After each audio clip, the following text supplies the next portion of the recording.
On va prendre la seconde partie donc, de cet après-midi avec la table ronde, donc, pour laquelle nous avons donc, un ensemble d'intervenants que je remercie chaleureusement d'être venus jusqu'à Grenoble pour présenter donc, à la fois leur action et puis surtout leur vision, surtout leur perspective, et puis effectivement d'alimenter aussi ce débat qui nous passionne ici.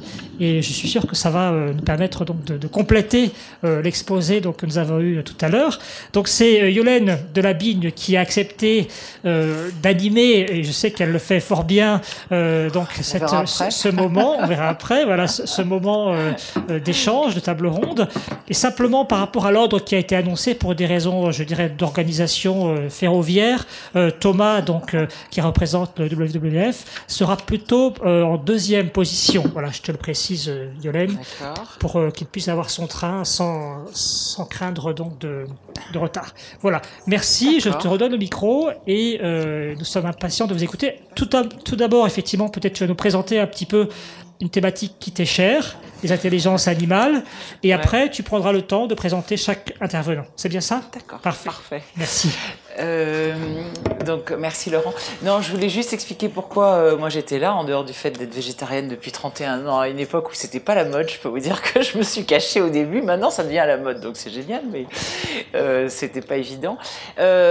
Moi j'ai choisi de me consacrer à la défense animale, mais comme justement, notamment L214 fait ça très bien sur le thème de la souffrance, j'ai choisi un autre axe de lutte et de militantisme, c'est l'intelligence. Vous savez que depuis 40 ans, on fait des progrès absolument incroyables. Les biologistes et les éthologistes nous font découvrir de l'intelligence du ver de terre jusqu'aux baleines, dont on vient de parler. Et donc, mon argument pour aller très vite, c'est pas de dire c'est dégueulasse ce qu'on fait aux animaux parce qu'ils souffrent et ils sont sensibles. C'est de dire c'est quand même stupide ce qu'on fait aux animaux parce qu'ils sont hyper intelligents et ils pourraient nous aider sur beaucoup de choses, et notamment sur l'écologie, où beaucoup d'animaux comme les loups, etc., ont gardé des savoirs que nous, animal abstrait, nous avons perdus. Juste puisqu'on parle d'élevage et d'animaux qu'on mange, les cochons sont incroyablement intelligents, ils savent mieux jouer à la vidéo que des singes ou que des petits enfants, et les poussins quand ils naissent, ils comptent jusqu'à 5. Nous, il faut aller à l'école pour ça. Donc du coup, il y a pas mal de gens que ça arrive à convaincre. Donc voilà, c'est mon combat. J'ai un site qui s'appelle L'Animal et l'Homme. J'organise des événements. Une université d'été de l'animal est là le 1er février, une journée des intelligences mondiales à la Villette, où les gens viennent, des scientifiques, beaucoup, mais pas que, et parler de l'intelligence, beaucoup d'animaux mal aimés, parce que c'est facile de dire que le dauphin est intelligent. Donc là, on parle de poulpes, de fourmis, ça, bon, on le sait. Mais je crois que de respecter l'intelligence des animaux, c'est aussi quelque chose de très important. Et voilà, si ça vous intéresse, il y a un site, L'Animal et l'Homme, où il y a des interviews de scientifiques ou pas. Voilà, maintenant que j'ai dit mon petit combat à moi personnel, on va donc parler de cette belle... Vous avez une belle brochette là quand même, franchement là, Laurent, bravo. Hein. Donc Brigitte Gauthier, qui est cofondatrice et porte-parole de L214, qu'on ne présente plus, que tout le monde connaît. D'ailleurs, toutes les associations qui sont là, en fait, on les connaît tous, donc c'est formidable. Après, Laure Ducos pour décidément, le Greenpeace, à chaque fois, Greenpeace, où elle est chargée donc de l'agriculture forcément durable. Donc on va en parler. Thomas Uta Yakuma, qui est tout au bout, donc il va passer assez vite pour son train. Là, c'est le WWF France, là aussi où il est chargé de tout ce qui est alimentation. Lamia Essimiali, qui est ici présente, présidente de Sea Shepherd France, que vous connaissez tous, qui là aussi, là on est dans le poisson et dans la mer, et Dieu sait qu'il y a des choses à dire. Il n'y a pas que les baleines, hein, Dieu sait qu'il y a des choses à dire là-dessus. Grégory Houssine, coordinateur restauration du Crous de Poitiers, et puis Salima Djidel, une grenobloise, adjointe à la mairie de Grenoble, en charge de la restauration. Alors comme ils sont très nombreux, ils ont beaucoup de choses à dire, je vous propose qu'on aille très simplement vous présenter en 2-3 minutes, vous nous expliquez un peu votre stratégie, et puis on parlera d'avenir, comment est-ce que vous voyez l'avenir, et puis j'espère qu'on aura un petit peu de temps pour que vous puissiez discuter entre vous, et puis peut-être qu'on aura le temps pour quelques questions dans la salle. Je te propose, Brigitte, de commencer. Ou alors, oui, Thomas, est-ce que vous voulez commencer tout de suite, comme ça au moins vous serez libre de pouvoir partir tranquillement. Allez-y. Pour une fois, on commence par un homme. Hein. Très bien. Alors, bonjour à tous. Alors, je branche juste ça. Hop. Donc, Thomas Itaï-Kumar, je suis en charge du programme alimentation durable au WWF France. Donc, comme vous voyez, j'ai fait un peu le bon élève, puisque je crois que je suis le seul. Mais on nous avait demandé potentiellement de faire des PowerPoint, j'en ai fait un. Ça va être très rapide, c'est juste un support visuel. Donc, au final, je ne sais pas si je suis un bon élève en faisant ça. Plutôt que d'expliquer un peu mes missions de manière succincte, je vais vous expliquer un peu le cœur de nos missions au travers de certains projets qu'on a eus depuis 2017, donc depuis les États généraux de l'alimentation. Ça permettra beaucoup mieux d'illustrer, merci, ça permettra beaucoup mieux d'illustrer nos missions et puis certaines de nos études qu'on a réalisées depuis cette année-là. Donc, comme vous voyez, cette première slide, c'est les États généraux de l'alimentation. Donc, c'était une commande que Emmanuel Macron avait faite en 2017. Et pendant ces États généraux de l'alimentation, il y a eu plusieurs ateliers. Et dans ces ateliers, il y a eu plusieurs questions qui sont posées, plusieurs thématiques. À savoir, quelle est comment pourrait-on définir la rémunération juste d'un agriculteur? Comment pourrait se répartir la valeur au sein d'une chaîne de valeur? Qu'est-ce qu'une alimentation durable? Comment peut-on la définir? Quels en sont les indicateurs de durabilité? Et nous, au travers de tout ça, on avait eu une question qui nous avait été posée, donc une commande un petit peu au sein des États généraux de l'alimentation. La question était simple: est-il possible de ne pas dépenser plus pour une alimentation de qualité? C'était la question qui nous avait été posée, c'est-à-dire est-ce qu'une alimentation de qualité coûte plus ou moins cher que l'alimentation actuelle qui est adoptée par les Français? Donc nous, là-dessus, en fait, on a fait une étude. Donc cette étude, elle a été réalisée avec Eco2 Initiative, avec Shafiq Azal, le cofondateur. Ils sont spécialisés dans l'empreinte carbone, et nous, on avait un petit peu toute l'optique un peu plus macro avec d'autres indicateurs de durabilité que je vais expliquer ici. L'étude est très simple, je vais la faire très rapidement. On a juste repris les études de l'ANSES, c'est-à-dire les études 1K, vous en avez entendu parler ce matin, notamment avec Denis Léron, etc. Cette étude 1K3, on a juste repris l'assiette moyenne d'un Français, c'est-à-dire ce que vous, en moyenne, vous mangez chaque jour, quotidiennement. Et on a essayé un peu d'en définir certains indicateurs de durabilité. Donc là, vous voyez, il y a la qualité nutritionnelle, l'empreinte carbone et puis le coût. Donc combien coûte cette alimentation? On a juste transposé ça. Donc là, vous voyez les paniers. On a juste transposé ça de façon hebdomadaire et pour un ménage de 4 personnes, 2 parents, 2 enfants, pour que ce soit un peu plus lisible et que ce soit plus intelligible pour le grand public. Donc de cette manière-là, en fait, on voit qu'il y a un panier standard, c'est le panier actuel. Et puis on a essayé en fait de faire varier les catégories d'aliments, donc la masse de chacun des aliments qui définissent les catégories d'aliments dans ces paniers, de manière à voir comment on pourrait faire pour améliorer ces 3 indicateurs. Donc c'est un peu une analyse multidimensionnelle de modélisation. Et là, on en est arrivé à quelque chose d'assez simple, c'est qu'en fait, il est possible de réduire le coût de son alimentation, d'améliorer la qualité nutritionnelle et de réduire son empreinte carbone en faisant varier certains aliments. Et là, je vais pas m'étendre puisque tout a été dit ce matin, c'est-à-dire mettre plus de fruits et légumes dans son alimentation, plus de légumineuses et puis plus de céréales complètes. Au détriment de quoi? Des protéines animales notamment, et puis notamment des aliments ultra transformés et puis industriels. Donc là-dessus, c'est un peu notre définition. Les produits labellisés qu'on voit ici, c'était pour répondre à la question initiale. C'est-à-dire que là, on a dit oui, ça coûte moins cher, puisque finalement, il y a des produits qui coûtent assez cher dans le panier standard. Et si on les enlève de ce panier-là, on peut arriver à un coût un peu moins élevé. Mais on s'est dit, si on ramène tout ça à ISOCOût, c'est-à-dire si on prend ce panier un peu durable et qu'on ramène à ISOCOût, c'est-à-dire au même coût que le panier actuellement adopté par les Français, est-ce qu'on peut mettre des labels dans ce panier? Et donc, on s'est rendu compte qu'il était possible de mettre près de 50% de produits labellisés dans ce panier. Donc là, on en a pris quelques-uns. Alors après, on pourra toujours rediscuter de la pertinence et de la durabilité de chacun de ces labels. Mais en tout cas, c'était plus un exercice, on va dire, de calcul de coût. Et c'est de cette manière-là en fait, qu'on arrivait à cette conclusion-là. On a fait la même chose pour les paniers végétaliens, que je ne présente pas ici, mais on est sur végétalisation de l'alimentation, et c'est pour ça qu'on est arrivé un peu à cette définition de flexitarisme. Alors, le flexitarisme, dans ce panier-là, nous, on a une définition qui est la nôtre, même si c'est un peu un néologisme qui est arrivé aujourd'hui, c'est-à-dire réduire sa consommation de protéines animales au profit des protéines végétales. C'est un peu ça le flexitarisme. Nous, dans cette modélisation, on est arrivé sur une consommation hebdomadaire de produits divers. On est arrivé à 3 jours sans viande et sans poisson. Voilà, c'est notre définition du Flixtaris. C'est 3 jours sans viande et sans poisson. On est arrivé à là. Donc là-dessus, très rapidement, ça montre un peu nos travaux. Vu que maintenant on a défini un peu théoriquement ce que c'était qu'une alimentation un peu plus durable, qui permet en fait de répondre à des indicateurs de durabilité, on a essayé de voir comment intelligibiliser ça et donner les clés à des consommateurs pour s'approprier un peu cette alimentation supposée plus durable. Donc là-dessus, on a eu des partenariats avec certaines personnes, des chefs, qui ont un petit peu cet état d'esprit. Donc on a fait un peu des recettes avec eux, toujours en gardant en bas, là on a des fiches recettes, cette idée de bilan carbone, qualité nutritionnelle et de coût. Donc l'idée c'était vraiment de permettre aux citoyens et aux consommateurs de se réapproprier une alimentation simple, c'est-à-dire avec très peu d'ingrédients, mais qui soit facilement utilisable pour faire des recettes simples et qui respectent un peu ces indicateurs-là. Donc c'était un travail qu'on a fait.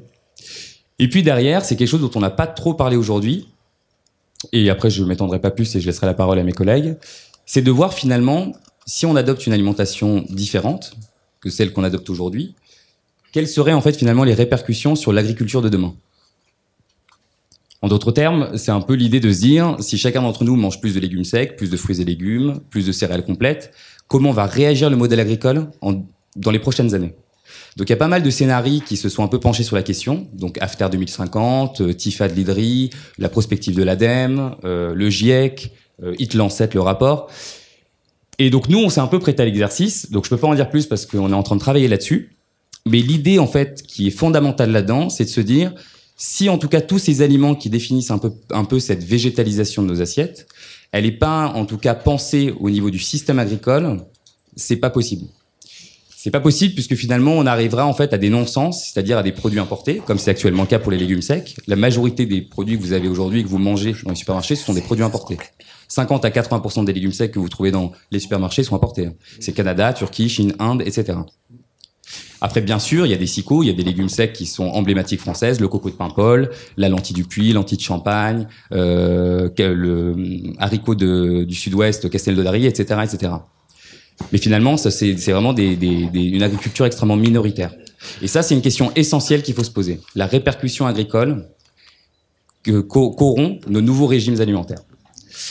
Et donc là, pour finir, en fait, finalement, c'est des travaux, en tout cas, qu'on continue à faire là-dedans.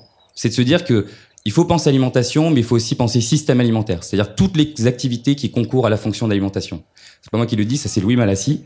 Et là-dedans, il faut vraiment se projeter sur le modèle agricole. Et donc pour terminer, il y a toujours un travail qu'on a avec d'autres ONG, notamment avec Laure ici, Greenpeace, avec des interprofessions. Donc l'idée, c'est de leur faire prendre conscience que ce changement d'alimentation, il est concomitant d'un changement de pratiques agricoles, faire plus d'agroécologie, plus d'agriculture biologique, etc.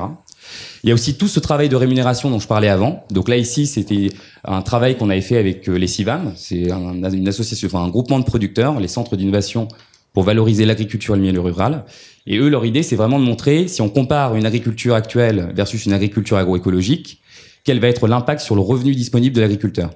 Donc dans le Grand Ouest français, donc Bretagne, Loire-Atlantique, Normandie, etc., ils ont montré depuis des années que c'était le cas. On peut produire moins de lait, mais on peut gagner plus d'argent. C'est ça. Puisqu'en fait, on a moins de charges. Donc là, c'est un exercice comptable classique. Pour les personnes qui travaillent en entreprise, c'est basique. Mais derrière ça, c'est vraiment pour montrer que ce productivisme à tout prix n'a plus de sens. Donc maintenant, on va essayer de travailler sur d'autres filières, céréaliculture, maraîchage, etc. Et donc, pour terminer, finalement, c'est encore un travail qu'on mène aussi avec d'autres associations ici présentes, d'autres ONG. C'est le fait de travailler avec les pouvoirs publics. C'est d'aller dans diverses instances. Donc, j'en ai mis certaines. Et l'idée dans tout ça, c'est vraiment de diffuser ces messages, tout ce dont on a parlé aujourd'hui sur l'alimentation, sur l'agriculture, et puis de voir les cohérences entre les politiques publiques, si elles sont bien présentes. On a parlé PNNS aujourd'hui, on a parlé plan autonomie protéique, enfin moi j'en parle maintenant. Il y a le Conseil national de l'alimentation, il y a toutes ces instances, et puis il y a les politiques publiques à côté, la stratégie nationale bas carbone, etc. Donc si on veut aller vers moins d'émissions de gaz à effet de serre, plus de végétal dans nos assiettes, une réorganisation complète de notre système agricole, ça se fera pas sans une cohérence des politiques publiques. Et en tout cas, à notre petite échelle, c'est ce qu'on essaie de faire. Voilà, je vous remercie. Merci beaucoup Thomas. Je propose qu'on continue avec Greenpeace et Laure Ducos parce que je pense que vous travaillez pas mal ensemble et que ça va bien compléter déjà de bien nous donner sur la pente de l'abolitionnisme. Voilà. La transition entre VVF et L114. Oui. Donc Laure Ducos, je suis en charge des questions agriculture alimentation chez Greenpeace France. Ça fait maintenant 3 ans en tout cas qu'on a commencé à travailler sur les questions de l'élevage industriel au niveau international, et ça doit faire 2 ans maintenant, donc depuis les États généraux de l'alimentation, qu'on est public sur la question. Donc qu'est-ce que ça veut dire pour Greenpeace travailler sur l'élevage industriel? Ça veut dire qu'on a une position contre l'élevage intensif, donc on a signé l'appel de L114 en ce sens. Par contre, on défend un élevage paysan à échelle humaine, donc on n'est clairement pas dans la vision abolitionniste, même si on considère que le véganisme fait partie clairement des solutions, que le végétarianisme fait partie des solutions. Donc globalement, on pousse pour une refonte des modes de production, une refonte de notre modèle de consommation également, comme l'a bien expliqué Thomas il y a un instant. Donc, ce qu'on a fait pour Greenpeace au niveau international et national, puisqu'on a une structure qui s'appelle Greenpeace International et qui coordonne un ensemble de pays, puisqu'on est présent dans 55 pays dans le monde, je crois, Greenpeace. Donc là, on est une 20aine de bureaux, régionaux ou nationaux, à travailler ensemble sur ces questions d'élevage. Donc, ce qu'on a fait, c'est qu'on a commencé par étudier quel est l'enjeu systémique du point de vue de l'élevage et quelles sont les causes et conséquences de l'élevage industriel. Donc, je répète pas, je vais dire élevage industriel ou viande, mais en fait, on parle de tous les produits animaux et en particulier viande et produits laitiers. Les œufs, c'est pas une question qu'on a regardée pour l'instant, mais c'est plus une question de ressources que d'impact finalement. Donc, ce qu'on a fait, c'est que quand on a regardé les causes et les symptômes de l'élevage industriel, on a vu qu'il y avait 3 enjeux clés. Enfin, en tout cas, on a identifié 3 axes de travail majeurs. C'est l'aspect production, l'aspect consommation et l'aspect changement des mentalités. Donc, sur le volet production, en France, et au niveau européen, ça s'est décliné par un travail sur la politique agricole commune, puisqu'aujourd'hui, on sait que les subventions vont largement majoritairement aux producteurs les moins vertueux, les plus pollueurs. On a sorti un rapport en ce sens. Et de toute façon, tant qu'on ne changera pas le modèle économique, tant qu'on continuera de subventionner cela, donc cette agriculture destructrice finalement, et qu'on n'ira pas vers une rémunération et pas une subvention, parce que ce système de subvention nous paraît stupide finalement.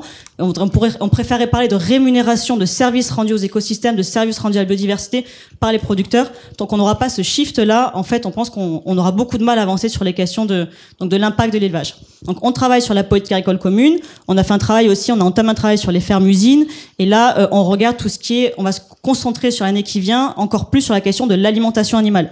Je pense que vous avez tous vu passer les dramatiques nouvelles sur les incendies en Amazonie, qui ont ravagé les forêts Amazonie, mais aussi Indonésie, bassin du Congo et ailleurs. Et ça, c'est lié en grande partie à la culture de soja qui est utilisée en alimentation animale. Donc ça, c'est un gros focus qu'on veut faire en poussant, entre autres, les questions d'étiquetage. Plus on ira vers la transparence de l'information consommateur, plus on ira vers une amélioration des pratiques. Donc ça, c'est tout le volet production.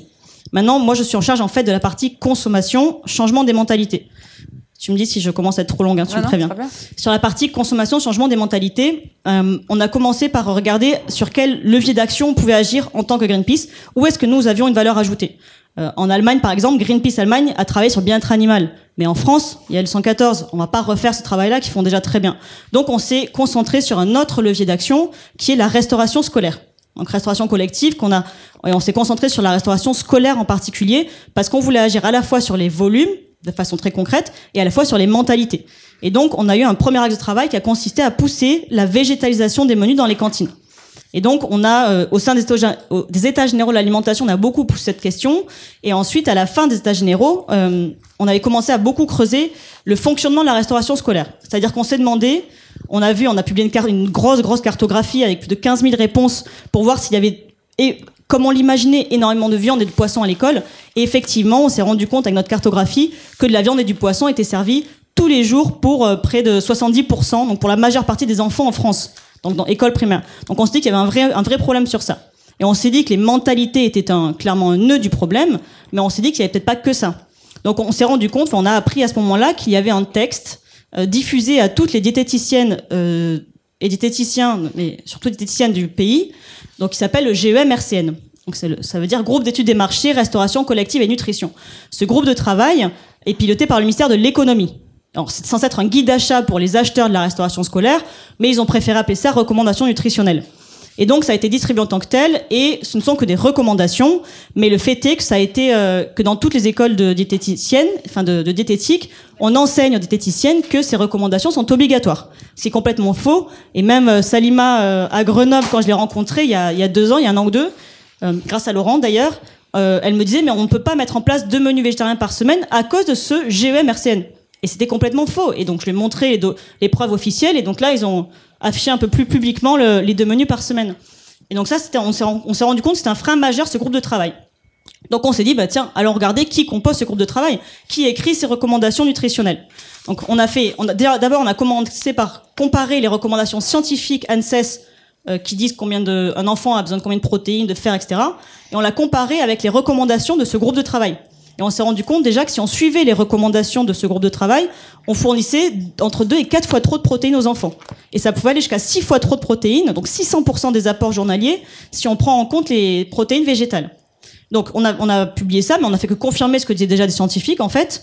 Mais ça fait beaucoup de bruit dans les médias. Et par contre, la deuxième chose qu'on a fait, c'est qu'on a regardé la composition de ce groupe. Et on nous a, en tant que Greenpeace, identifiés comme des lanceurs d'alerte, on a la chance d'avoir accès à certains documents.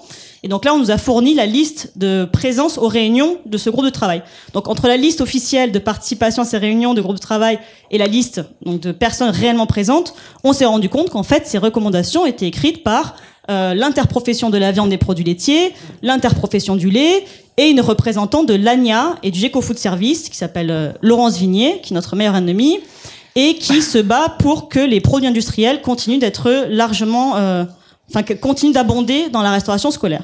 Donc les industries de l'agroalimentaire, donc elles représentent Bigard, Charal, Yoplait, Coca-Cola, etc. Donc cette personne-là, avec les représentants des filières viande et produits laitiers, et des diététiciens pas toujours indépendants et puis surtout bénévoles, donc limités dans leurs moyens, sont ceux qui ont écrit ces recommandations que maintenant tout le monde pense être obligatoire en France.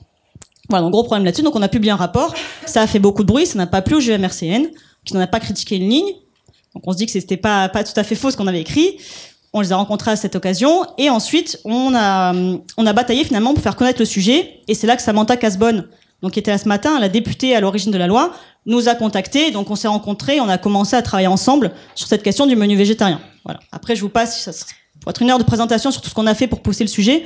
Mais on a travaillé avec des scientifiques et des ONG pour se mobiliser et faire en sorte que le vote passe. Donc ce vote qui est passé à une voix près. Donc on a fait ça.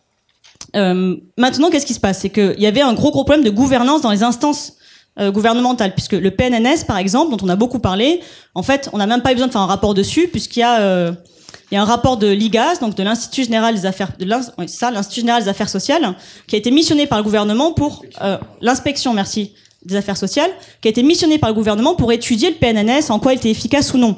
Et en fait, ce rapport, alors je vous invite à lire parce qu'il est il est impressionnant puisque finalement on aurait dit un rapport d'ONG mais pas du tout, il a été écrit par l'IGAS et il montre qu'en fait le PNNS est pétri de conflits d'intérêts, qu'il y a d'énormes problèmes dans le comité de suivi et qu'il y a encore une fois une mainmise de la part des lobbies de l'agro-industrie et des filières viande, etc. Donc gros problème au sujet du PNNS. Donc on s'est pas embêté à refaire une étude là-dessus. Par contre on a regardé ce GEM-RCN.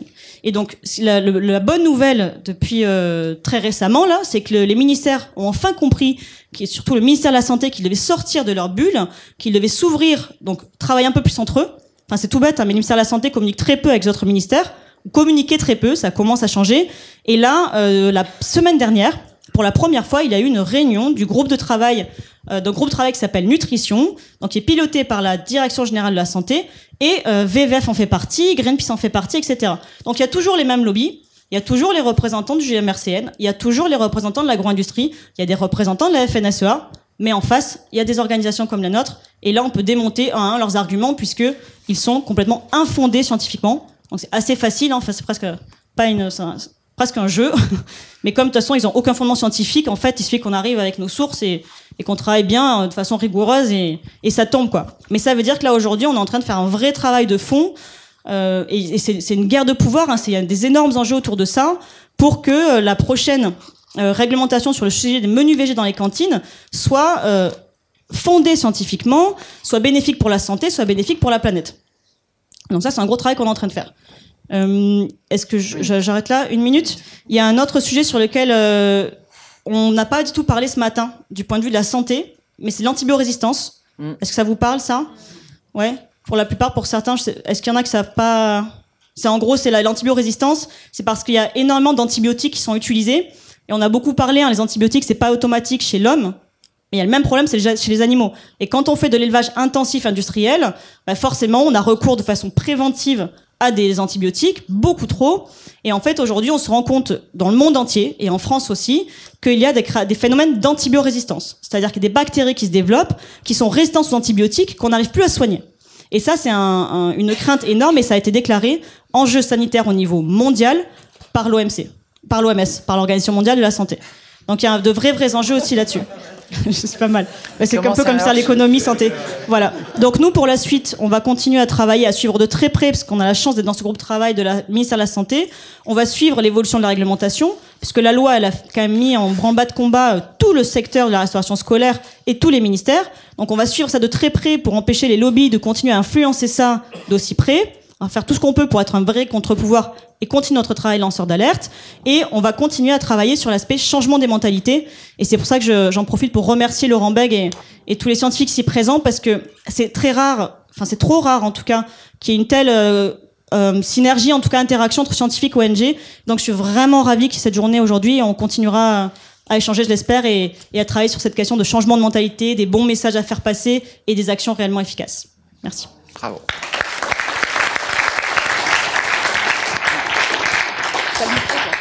Oui, oui. Juste qu'on a découvert aussi que la biorésistance existait maintenant chez les animaux d'élevage. Alors là, je sais pas ce que c'est. J'ai vu ça, alors là, je sais pas ce que ça va donner. Il y a plein de cochons et tout qui sont plus résistants, donc là, ça va être terrible.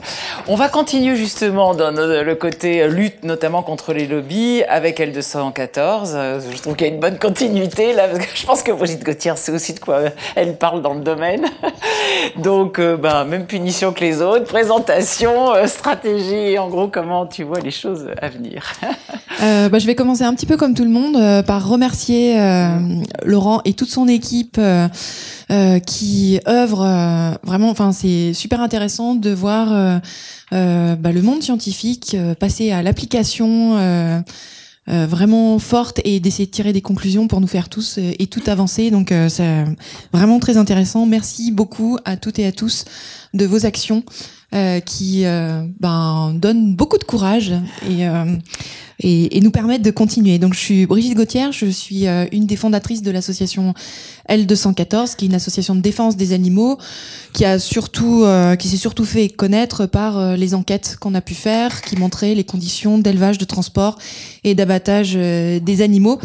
Et on est surtout connu pour ça, mais en fait, on fait beaucoup d'autres actions qui sont peut-être moins visibles. Et du coup, je vais essayer de vous en détailler quelques-unes. Déjà, effectivement, L214 concentre son action sur les animaux qui sont utilisés comme ressources alimentaires, parce que c'est de loin. Ils représentent 99% des animaux qui sont exploités par les êtres humains et mis à mort par les êtres humains. Donc il y a un enjeu majeur, c'est-à-dire que si on prend tous les autres animaux qui sont utilisés pour l'expérimentation animale, le divertissement comme les zoos, les cirques, la chasse, etc., ils représentent moins de 1% des animaux tués par les êtres humains. En fait, on fait naître les animaux pour les tuer. Et donc l'alimentation et l'agriculture, finalement, c'est un levier puissant pour lutter contre la souffrance des animaux et leur mort. Donc, effectivement, au niveau éthique, c'est 3 millions d'animaux par jour qui sont tués dans les abattoirs en France. Je me trompe pas, je parle bien par jour, pas par an. Et je ne parle que des animaux terrestres. Si on essaye d'évaluer les animaux marins, qui ne sont comptés que en tonnes, alors que ce sont des êtres doués de sensibilité. Et là, je vous renvoie sur le site de Yolène pour l'intelligence et le côté sociable des animaux aquatiques. Les chiffres grimpent bien plus et on peut évaluer que en France, on est responsable, grosso modo, de 50 millions d'animaux morts tous les jours. Bien sûr, l'impact sur l'environnement, on y est revenu très largement. La question du partage des ressources, ça a été évoqué aussi. On est de plus en plus nombreux en tant qu'êtres humains sur cette planète, qui peut tous nous supporter pour l'instant, bravement, à condition que tous nous ne consommions pas une telle quantité de produits d'origine animale, puisqu'il faut, ce sont des aliments qui sont bien plus gourmands en terre et en eau. Côté santé publique, évidemment, l'antibiorésistance, il prévoit à peu près 10 millions de morts par an à l'horizon 2050, dû justement à l'antibiorésistance. C'est un phénomène que des scientifiques essayent de tirer la sonnette d'alarme depuis bien longtemps. et en fait, ça réagit fort peu. Un aspect qu'on n'a pas du tout abordé aujourd'hui, c'est les conditions de travail et un peu la rémunération quand même des producteurs. Les ouvriers d'abattoir, il y a 4 fois plus d'accidents du travail, 90% d'entre eux sont atteints de troubles musculo-squelettiques. Il n'y a pas d'école, tiens, je vais faire l'école des abattoirs, ça n'existe pas, parce que c'est en fait des personnes qui prennent ces boulots parce que finalement, ils n'ont pas le choix dans leur territoire, etc. Enfin, voilà, c'est pas un métier qu'on choisit par passion. Par contre, éleveurs, certains choisissent pour la relation qu'ils peuvent avoir avec les animaux. Souvent, ils sont assez mal à l'aise avec le fait de les envoyer à l'abattoir au tout début. Et surtout, un tiers des agriculteurs ont un revenu inférieur à 350 € par mois, alors qu'on calcule même pas leur nombre d'heures de travail et bien sûr les subventions qui viennent là-dessus. On rencontre beaucoup d'éleveurs aujourd'hui qui sont des éleveurs d'élevage intensif et qui nous disent mais en fait les syndicats ne nous représentent plus aujourd'hui. Nous, on est fortement endettés, on est tenu par les coopératives, on est tenu par les banques, on nous demande toujours plus, d'investir toujours plus, et en fait on est complètement piégé dans ce modèle. Nous, on voudrait en sortir, sauf qu'on ne peut pas, si on s'arrête, on perd tout ce qu'on a finalement. Donc c'est pas seulement les personnes aujourd'hui qui militent soit pour qu'on ne considère plus les animaux comme des ressources alimentaires, comme c'est le cas pour L214. On est abolitionniste, comme l'a souligné Nicolas Trèche tout à l'heure. Mais même ceux qui demandent une réduction, la transition au niveau de l'élevage, elle va être... c'est un véritable objectif en soi et ça va être compliqué parce qu'il y a des intérêts financiers en jeu qui sont très importants. Avec toutes ces conséquences, en fait, on voit que la transition agricole, elle est plus que nécessaire. Et si on veut une transition agricole, il va nous falloir une transition alimentaire aussi. Et voilà, ces deux pans sont indispensables. Et bref, faut passer à l'action. Donc avec L214, on agit nous aussi pour faire prendre conscience de la situation par les enquêtes qu'on peut mener, on va filmer parce que la preuve par l'image, c'est finalement celle qui est la plus efficace. C'est-à-dire que on apporte la preuve de ce qui se passe ici et maintenant pour les animaux dans les élevages. Si les ONG ou les journalistes ne font pas ce travail d'information, les seules informations qui filtrent, ce sont celles qui sont communiquées par les filières, qui n'ont aucun intérêt à nous raconter la vie d'une poule pondeuse dans une cage, la vie d'une truie enfermée dans ces espèces de carcans ou les petites têtes à travers les barreaux. Vraiment, il y a des conditions d'élevage aujourd'hui qui ne sont pas vendeuses, c'est le moins qu'on puisse dire. Et ne parlons pas de la boîte noire des abattoirs, où là, aucune caméra ne doit rentrer. On passe d'ailleurs en procès lundi pour avoir filmé dans l'abattoir de Mauléon.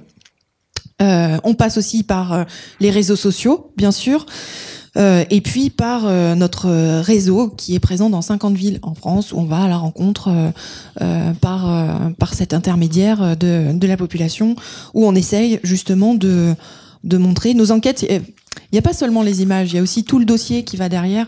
Souvent, on retient peut-être les 3-5 minutes d'images, mais en fait, on a travaillé tout le dossier pour, en s'appuyant sur les expertises scientifiques, sur les rapports des professionnels eux-mêmes, toutes les statistiques qu'on donne de mortalité, etc.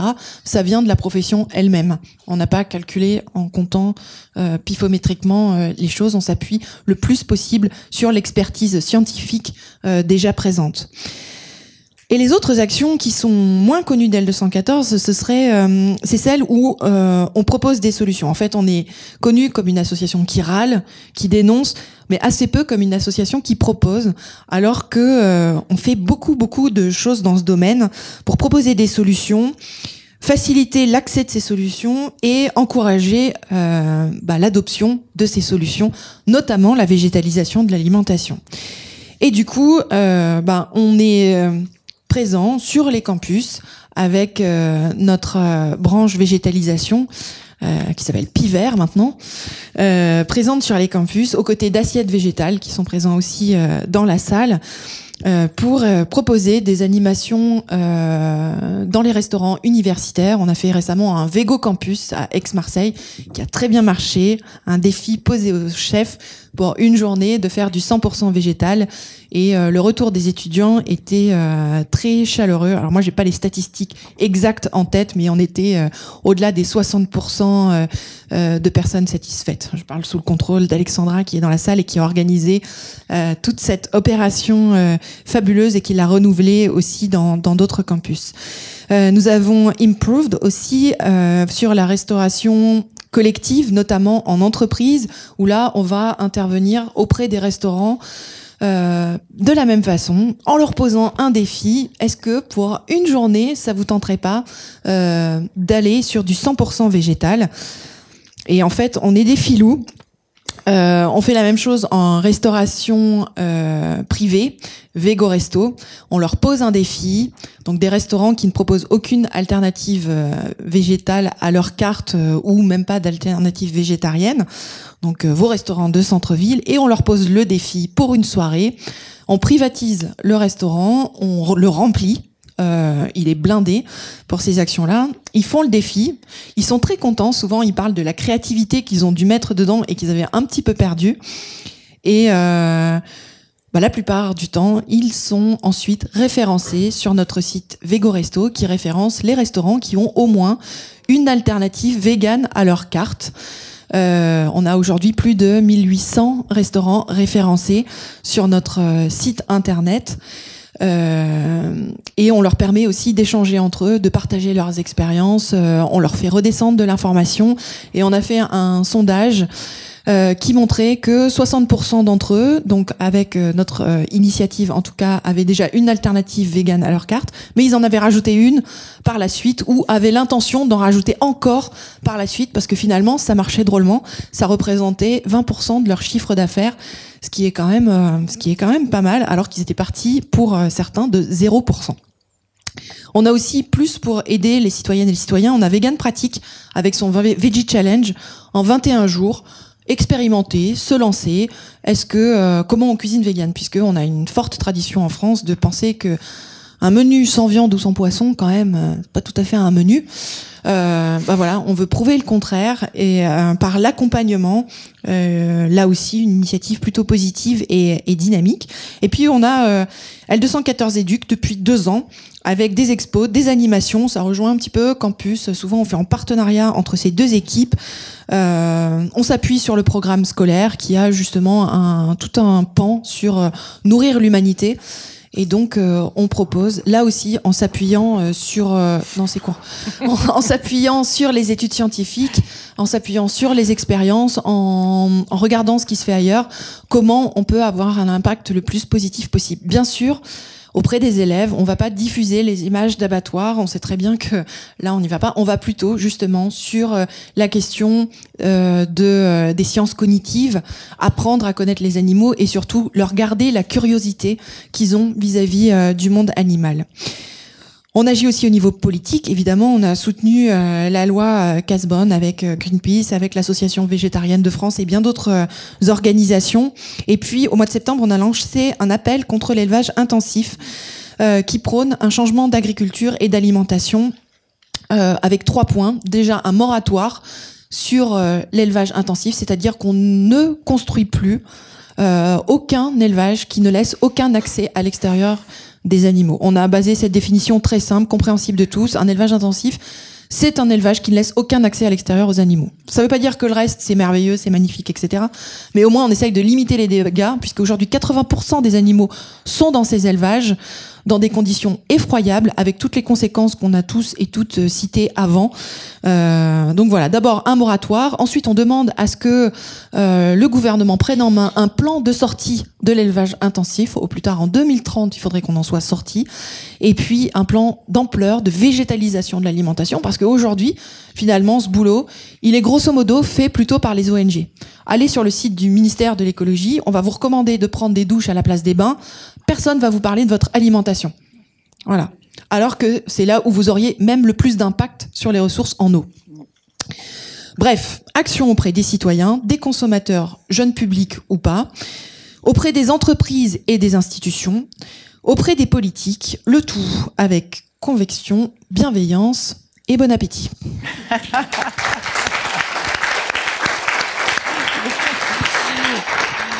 Oui, j'espère que tout à l'heure on aura le temps de parler. Vous aurez parlé de la FNSEA notamment, qui est là, c'est incroyable. Mais Je bon, n'ai pas de mots là-dessus. Je suis sais, mais c'est pour ça que j'essaye qu'on ait un petit peu de temps pour que vous puissiez débattre. Alors on va passer aux poissons. Là, c'est pas, enfin aux poissons, non, à la mer. L'océan. Il y a pas que les poissons, ouais, les océans. Avec Lamia Essemiali de Sea Shepherd, qui est donc présidente de Sea Shepherd France. Alors là aussi, on le découvre. Hein, L214, on parlait, etc. Sur les poissons, c'est l'horreur aussi. Alors c'est encore pire, je trouve. J'ai l'impression que ça parle moins encore aux gens. Un poisson, on a l'impression que ça souffre pas, que c'est bête. Oui, effectivement, c'est pas des individus. Hein. Il arrive quand vous dites que vous êtes végétarien, qu'on vous propose une salade niçoise ou ça, déjà, les gens ont beaucoup de mal à comprendre. Ouais. Et d'ailleurs, tout à l'heure, dans les recommandations je sais plus, on disait qu'il fallait diminuer les produits carnés, les œufs, les produits laitiers, et augmenter les poissons et les fruits de mer. Surtout pas. Hein. Donc non, surtout pas. Donc je vais développer là-dessus. Donc oui, moi je représente Sea Shepherd, donc qui est une ONG anti-braconnage qui se fait connaître surtout pour des actions très coup de poing de terrain, voilà, avec abordage de bateaux, confiscation de filets illégaux, etc. On a la particularité d'être une ONG surtout environnementale, mais végane. 100% végane. Moi, mon expérience personnelle, je pense qu'elle est assez emblématique, c'est-à-dire que bon, j'ai toujours aimé les animaux, comme beaucoup de gens, je pense, hein, et pourtant j'en ai mangé pendant des années. Donc une forme de dissonance cognitive qu'on est très nombreux à partager. Quand j'ai rejoint les bateaux de Sea Shepherd, je mangeais de la viande et du poisson. Enfin voilà, j'avais un régime omnivore tout à fait classique. Et pourtant, j'allais risquer ma vie en Antarctique pour sauver des baleines. Et ce qui me faisait le plus peur, c'était pas ça, c'était d'être végane pendant 3 mois. Voilà, je me disais ça va être catastrophique, on va bouffer des lentilles, ça va être horrible. Et c'est là que j'ai découvert en fait l'alimentation végane, un univers culinaire que j'imaginais absolument pas. Et on avait une chef cuistot, comme tous les chefs cuistots de Sea Shepherd d'ailleurs, qui était absolument incroyable et qui nous faisait des soirées à thème en plus. Donc on avait la soirée japonaise, italienne, orientale. Et je me souviens que pour la soirée italienne, je me disais bon ok, ça va être des pizzas même sans fromage quoi. Et en fait, je me souviens que vraiment ça m'avait frappé. Elle nous avait fait 7 pizzas différentes, toutes plus bonnes les unes que les autres. C'était vraiment, c'était incroyable. Et en fait, c'était la démonstration par l'exemple. Et ce qui est intéressant, c'est que sur les bateaux de Sea Shepherd, en fait, même s'ils sont véganes, on fait pas du tout de sélection sur le régime alimentaire. Donc, quand vous postulez pour rejoindre une mission, on vous demande pas si vous êtes végétarien, végane ou omnivore. C'est ouvert à tout le monde. Par contre, vous savez que pendant tout le temps de la campagne, on ne vous servira pas de produits animaux ou de sous-produits animaux et que ça sera 100% végétalien. Et du coup, ça permet à des gens qui étaient à 1000 lieues de connaître cet univers alimentaire, de découvrir. Et ça donne lieu à des débats qui sont finalement assez emblématiques aussi de ce qui peut se passer dans la société. C'est-à-dire, on a un panel extrêmement large, que ce soit au niveau des sympathisants ou des bénévoles. C'est-à-dire qu'on a des gens qui sont des véganes purs et durs, vraiment dans même le cliché végane tatoué avec piercing, etc. On a des pêcheurs aussi. Qui nous soutiennent, qui nous envoient plein d'informations, qui nous font des dons, qui sont avec le drapeau Sea Shepherd sur leur bateau. Et puis voilà, c'est assez intéressant. Du coup, ça donnait lieu effectivement à ce débat-là. Donc, toi, tu viens pour sauver des baleines, mais en même temps, ça te dérange pas de manger de la vache. C'était un peu polémique. Et ça a toujours été pas délicat parce qu'on a toujours assumé notre position, mais ça a toujours été pas évident en fait d'avoir le parti pris qu'on a, c'est-à-dire que en fait on ne satisfait pleinement personne. C'est-à-dire que ceux qui veulent sauver les baleines mais qui veulent pas renoncer à leur steak, à leur beefsteak, trouvent qu'on est extrémistes radicaux, voilà. Et par contre ceux qui sont dans le prosélytisme vegan, on va dire, nous reprochent de pas être davantage dans le prêche du vegan. C'est-à-dire, on ne prêche pas le véganisme, on explique pourquoi nous, on est vegan, pourquoi c'est cohérent avec nos actions, pourquoi est-ce que ça serait de la dissonance cognitive que de ne pas l'être, et en même temps, on comprend aussi que c'est pas forcément indispensable pour s'engager. Et parce que moi, j'ai été longtemps dans la position justement de celle qui adore les animaux, qui finalement s'investit et part très loin et très longtemps pour sauver les animaux, et qui en même temps va manger de la viande et à qui on le fait bien sentir. J'évite toujours de culpabiliser ou d'être donneuse de leçons, parce que ça peut être un travers qu'on peut avoir chez certains véganes, parce que je sais que ça marche pas. Mais par contre, il y a le bon sens, il y a les faits et il y a la cohérence personnelle. Je pense que chacun a envie d'être cohérent avec soi-même.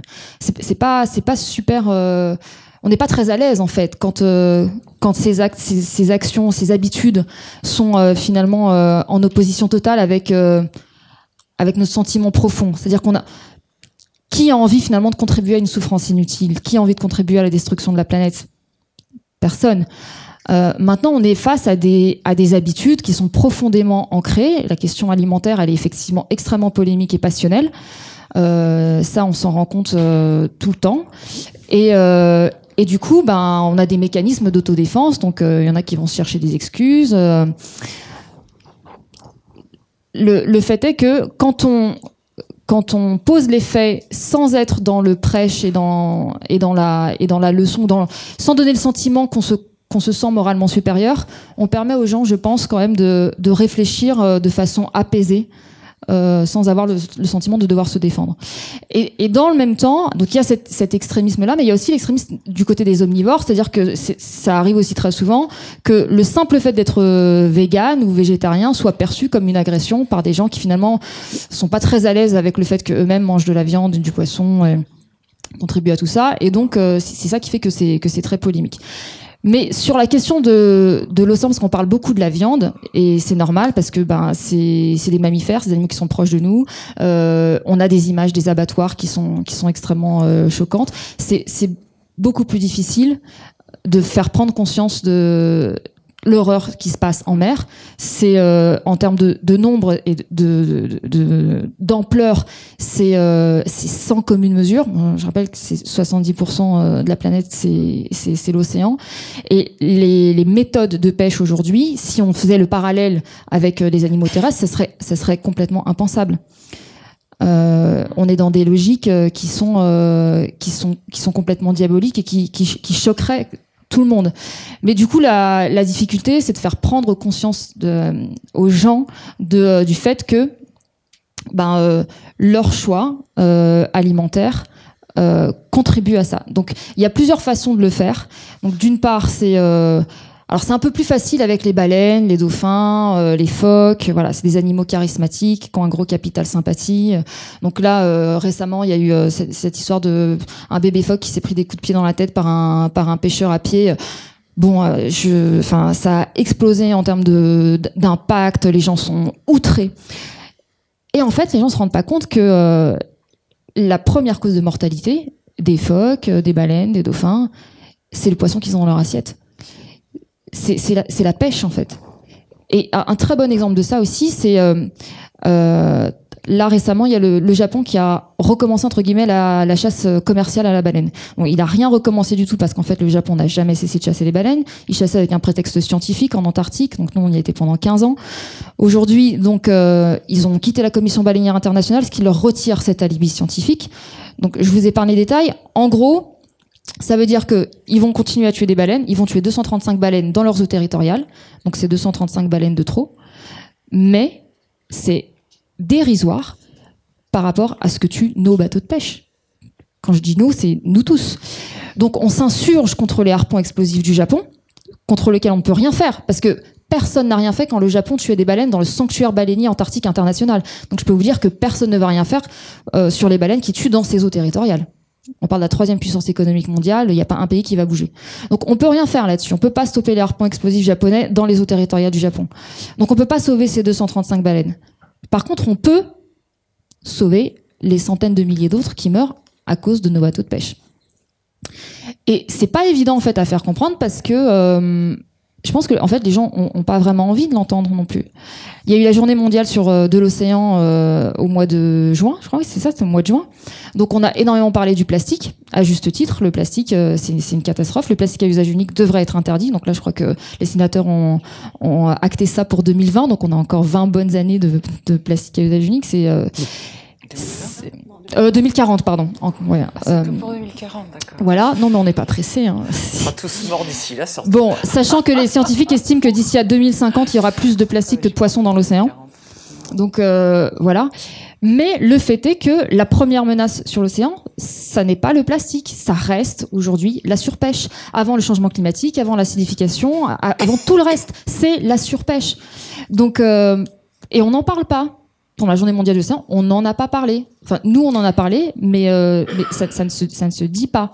Et autre chose, mais pour en revenir au plastique, du coup, faire le lien avec la pêche, 70% du plastique, des macroplastiques qui flottent dans l'océan, ce sont des résidus de pêche.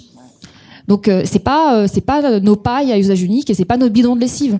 Même s'ils n'ont rien à faire dans l'océan, le pire du plastique, encore une fois, c'est ce qui est balancé, perdu en mer par des pêcheurs. Donc, et qu'est-ce que vous faites à Sea Shepherd là-dessus? Parce que c'est vrai qu'on vous identifie moins là-dessus par rapport à Bloom ou des associations comme ça. Donc vous allez vraiment maintenant la surpêche, c'est un de vos chevals de bataille. Mais la surpêche, ça a toujours été notre cheval de bataille en fait. C'était l'anti-braconnage et la surpêche.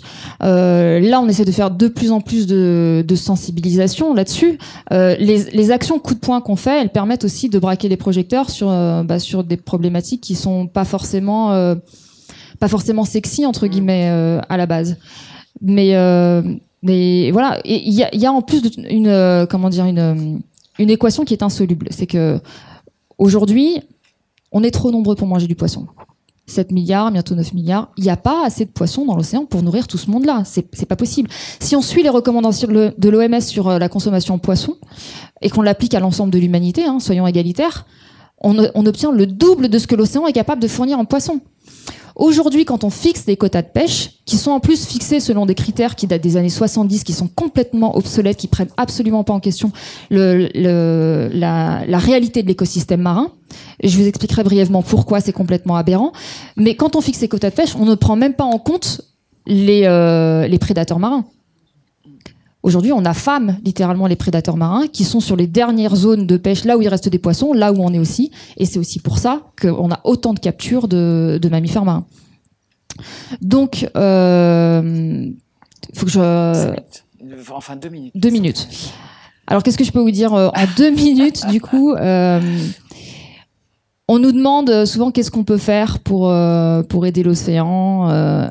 Moi, la première réponse que je donne, c'est pas soutenez Sea Shepherd, et pourtant on a besoin d'être soutenu parce qu'on est 100% dépendant du gouvernement et que c'est monsieur et madame tout le monde qui finance nos bateaux. Sans eux, on ne part pas. Mais en fait, s'il y a un choix à faire, c'est si le poisson qui est dans votre assiette n'est pas vital à votre survie, laissez-le dans l'océan.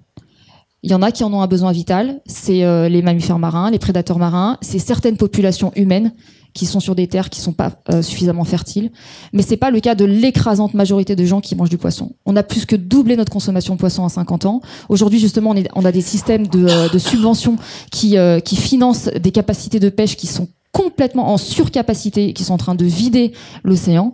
Donc voilà, vous voulez rendre service à l'océan, vous voulez sauver l'océan, laissez-le tranquille. Laissez les poissons dans la mer. Voilà, c'est aussi simple que ça. D'autant plus qu'on s'empoisonne en mangeant des poissons, parce que là, sachant qu'en plus, aussi, il y a cette, lourds, alors le mercure, les PCB, les métaux lourds, c'est marrant parce qu'en fait, on recommande souvent le poisson pour donner du poisson pour la santé. Criminel, Et en fait, c'est tout ce qui est mercure, etc. Ça booste les maladies neurodégénératives, donc c'est Parkinson, Alzheimer, etc. et compagnie. Voilà. Donc, voilà.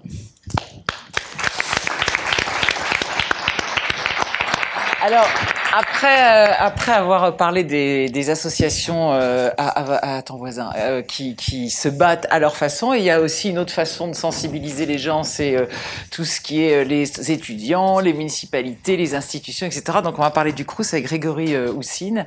Alors là aussi, vous allez pouvoir nous expliquer comment vous, à votre façon, vous pouvez participer à ce grand débat. Et puis après, on finira avec la municipalité de Grenoble. Donc bonjour, Grégory Houssine, donc je suis coordonnateur technique restauration du Crous de Poitiers. Et je remercie le Crous de Grenoble de m'avoir invité à cette journée. Donc c'était très gentil et je suis ravi de participer. Au Crous de Poitiers, on est passé sur un menu végétarien depuis une proposition végétarienne depuis 2016. Tous les jours très timidement, non. Très timidement, très timidement. Parce que moi, j'étais chef de cuisine à l'époque, je n'y croyais pas. Donc on a commencé tout doucement et on s'est rendu compte que l'impact que ça avait était de plus en plus important. Il y avait pas énormément de demandes des étudiants, mais ils le prenaient quand même. Donc depuis l'année dernière, on est passé sur de la proposition végétarienne tous les jours, en supprimant le poisson une fois par semaine. Donc sur nos selfs, on avait arrêté la proposition du poisson sur un restaurant qui était le plus gros de Poitiers. Et on s'était dit, on va se faire incendier par les étudiants et les administratifs si on enlève le poisson, ce qui n'a pas été le cas.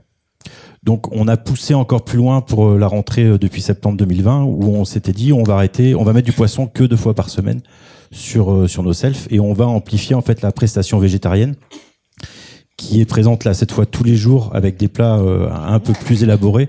Donc on a retravaillé nos recettes au niveau local, mais aussi au niveau national, puisqu'on a un groupe de travail national sur les recettes végétariennes, donc ce qui a permis d'échanger avec tous les chefs des Crous au niveau national sur des nouvelles recettes, un nouveau travail.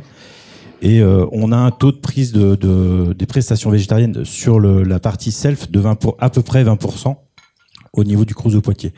Donc on se satisfait en fait aujourd'hui de ce taux de prise de 20% sur le repas végétarien. Et on propose aussi une prestation végétarienne sur tout notre côté snacking, qui peut être considéré comme de la malbouffe pour beaucoup, mais on propose aussi une alternative végétarienne. On a commencé timidement, je vous disais, parce qu'on savait pas faire.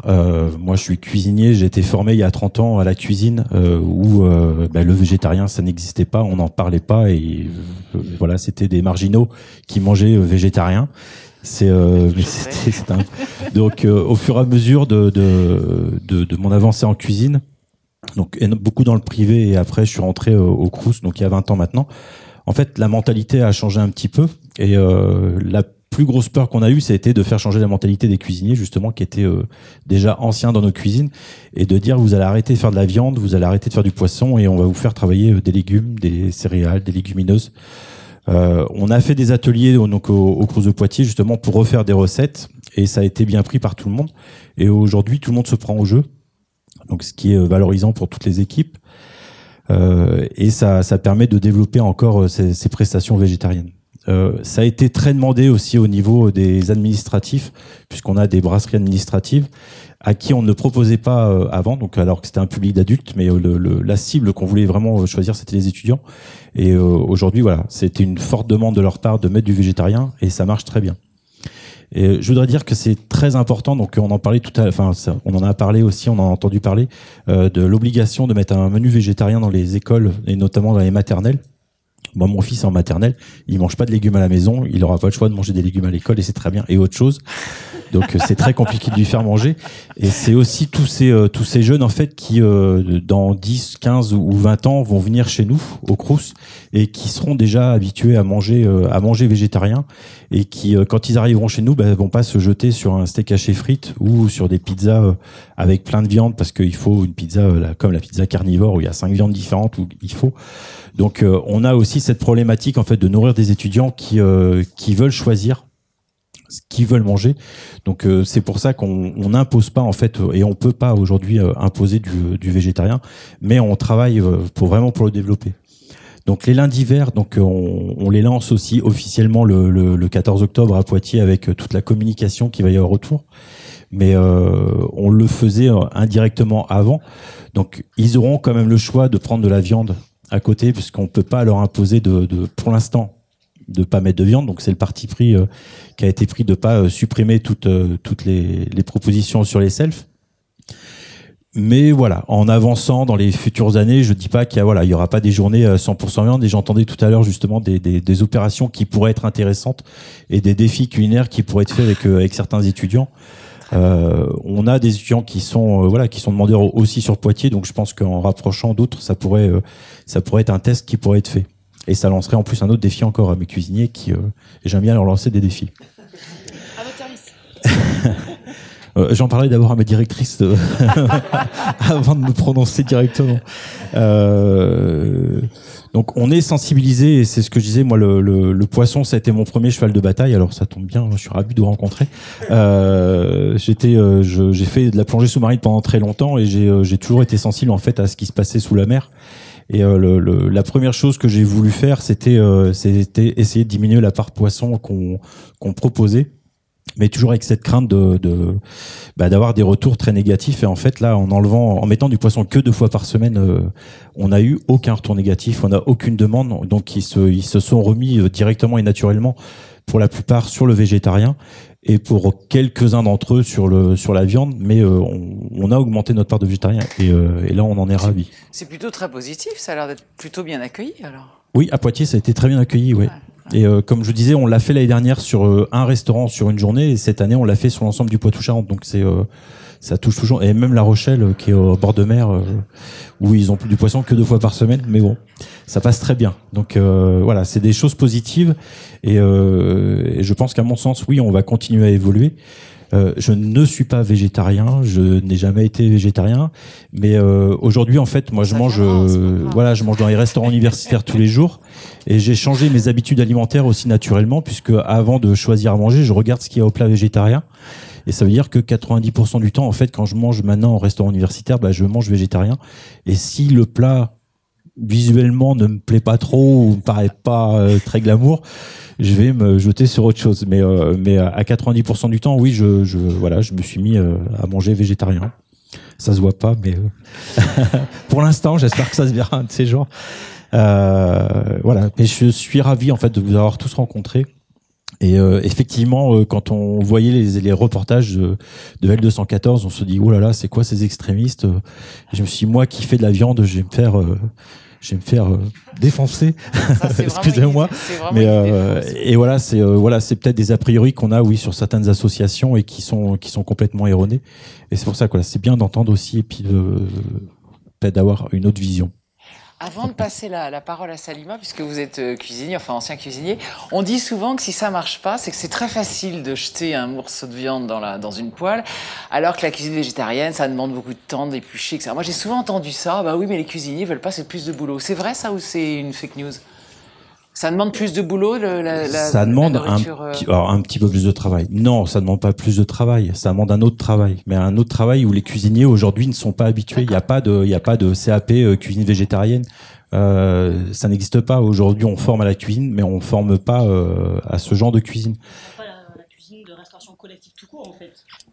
Si, il y a des formations restauration collective, il y a des certifications cuisine collective, mais on reste dans des préparations de base de viande. Voilà, c'est aussi un manque de formation en fait à la base au niveau des écoles de cuisine. Ça se met en place, c'est en train de se faire aussi, où ils apprennent végétarien. Donc c'est très bien. Et on a baissé aussi indirectement notre pourcentage d'utilisation des viandes, parce qu'on fait tout en basse température et en cuisson de nuit. Donc on perd beaucoup moins de volume de viande. Donc forcément, on commande aussi moins de viande. Alors c'est des petits pourcentages, mais on gagne 10 à 15% tous les jours sur le volume de la viande. C'est important. Mais voilà, c'est sur la quantité qu'on fait tout au long de l'année, c'est très important. Donc ces formations, alors je déraille un petit peu, mais ces formations sont lancées sur tout l'ensemble du territoire au niveau des CROUS, des cuissons basse température, justement pour être sensibilisés aussi à l'utilisation de la viande et comment la cuire pour que ce soit fait correctement. Merci beaucoup.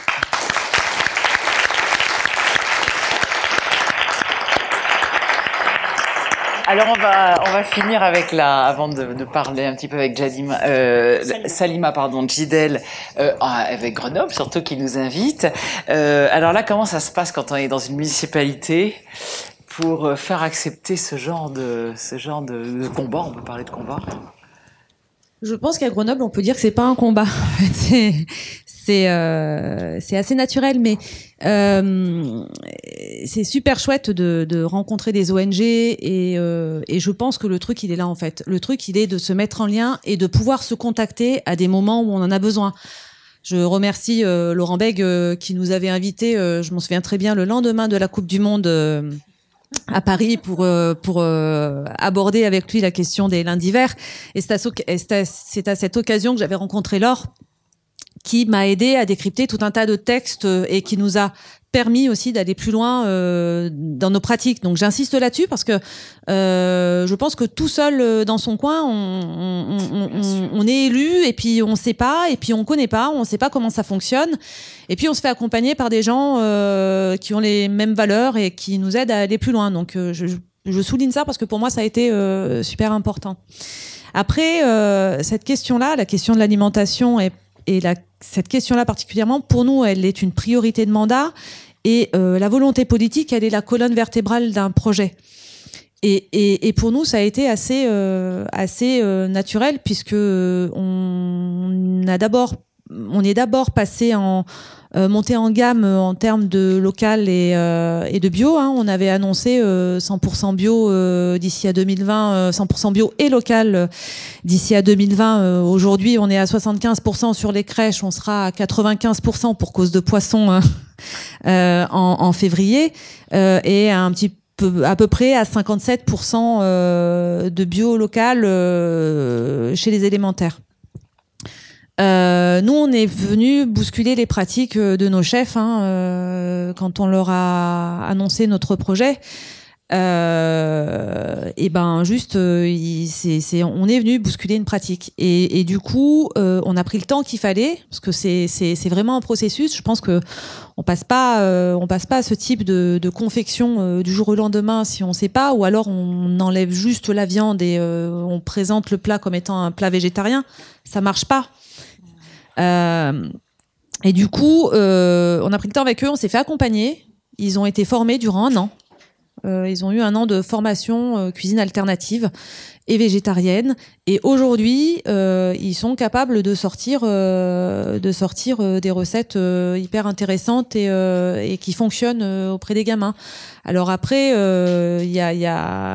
je me souviens de cette recette-là, mais c'était notre recette de lancement entre guillemets, gratin de potimarron béchamel à la lentille. Alors il se trouve que pour le coup, c'était une recette végétarienne, 100% bio et locale, puisqu'on a eu la chance nous aussi, on a de la culture de lentilles dans le Trièvre. Donc, on avait tout fait en local et en bio. Et moi, j'ai appris que, par exemple, pour faire adhérer un palais à un mets, il faut l'avoir goûté entre 7 et 10 fois. Donc ne pas se décourager et continuer à proposer, à faire des propositions de ce type-là. Et en fait, ça marche. Je confirme que ça marche, puisque aujourd'hui, on est à entre 1 et 2 repas végétariens. C'est un petit peu compliqué, mais il y a aussi de la bataille, quand il y a la volonté politique, et puis il y a aussi la pseudo-réglementation qui nous permettrait, ou pas, ou moins, ou plus. C'est assez imbuvable, et en fait, faut convaincre pour passer le pas.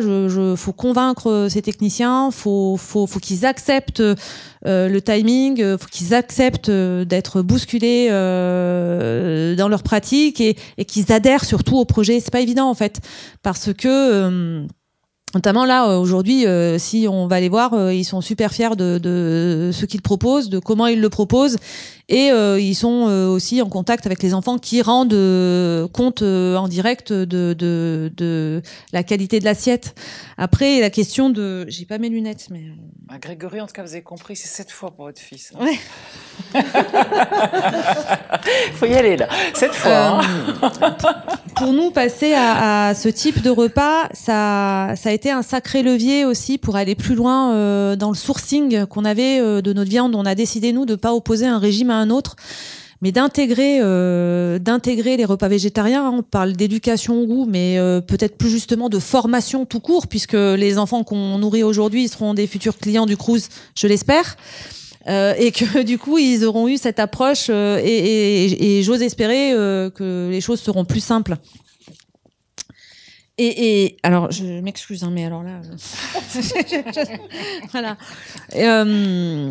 La question, il y a des questions que Laure a abordées, type le GMRCN, tous ces et qui par ailleurs ne sont pas les mêmes selon si on est en concédant ou en gestion directe, et qui viennent un petit peu bloquer tout le processus de ce passage-là en végétarien. Après, moi j'ai mis un petit peu des doutes quant à l'expérimentation, je me permets d'avoir des doutes quant à l'expérimentation de ces 6 mois à l'année du repas végétarien, parce que pour moi, de la traduction que j'en fais, c'est juste le temps nécessaire qu'il faut aux industriels de s'adapter à la demande et d'essayer d'inventer des produits qui vont pouvoir venir inonder le marché de la restauration collective sur les aspects végétariens.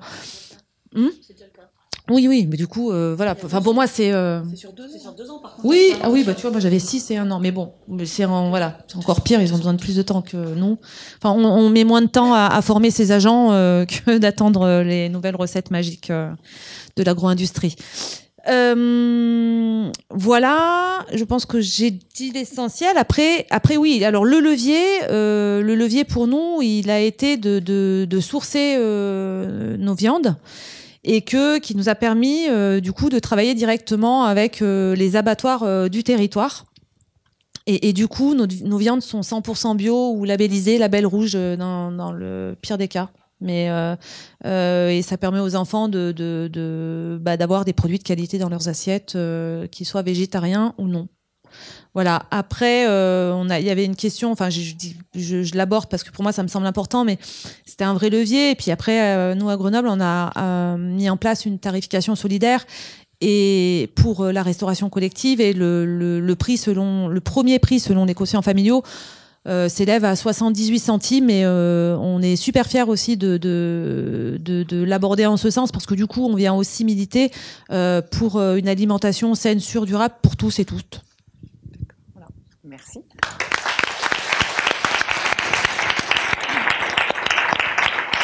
Alors, on aura peut-être le temps d'une ou deux questions, mais moi, j'aurais quand même bien aimé vous parler, parce que vous connaissez bien ce sujet-là. On parle de culture, etc. Mais enfin, le vrai problème, c'est les lobbies, quand même. La FNSEA, les lobbies qui sont d'une puissance incroyable, surtout. Alors, est-ce que c'est propre à la France, déjà? Souvent, on dit, ah, la France est pourrie par les lobbies. J'ai l'impression quand même qu'aux États-Unis, ils sont bien mouse costauds aussi.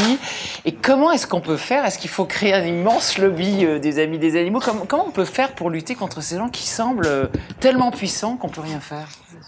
Je sais pas qui... nous on s'est en fait retrouvés devant les lobbies, on les a pris en plein. Alors on savait qu'ils existaient et on les voyait déjà agir. On avait regardé les GMRCN aussi au moment où le décret cantine est sorti en 2011. Donc on savait qu'ils existaient et qu'ils avaient une influence non négligeable.